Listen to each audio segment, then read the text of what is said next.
So let's review. The problem in this situation was that students weren't exiting the building very quickly during the fire drill.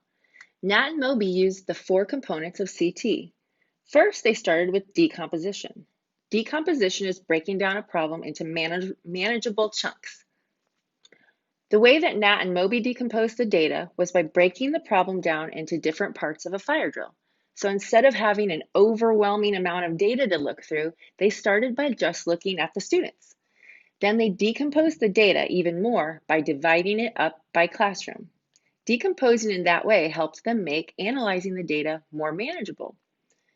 The student data was an example of quantitative data, which is data expressed in numbers. For example, the time it took students to leave the building is quantitative.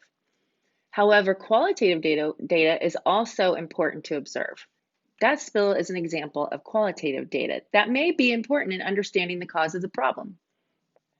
Next, Nat and Moby decided to look for similarities across the different parts of the problem.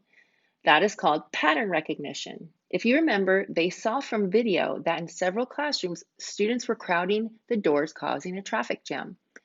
Once Nat and Moby decided they might have a solution to the problem, they wrote an algorithm. An algorithm is simply a list of step-by-step instructions.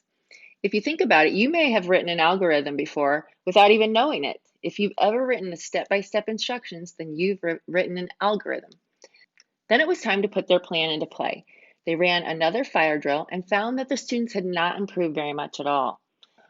The first time the students went through those step-by-step instructions, that was one iteration.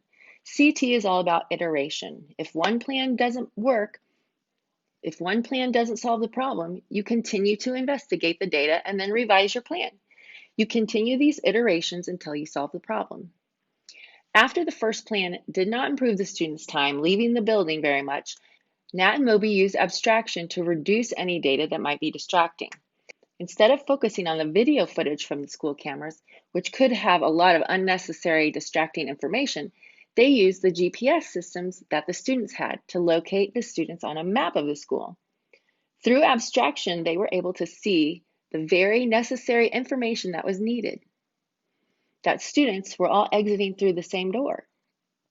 Nat and Moby were able to revise their original step-by-step instructions so that students would be able to exit the building faster.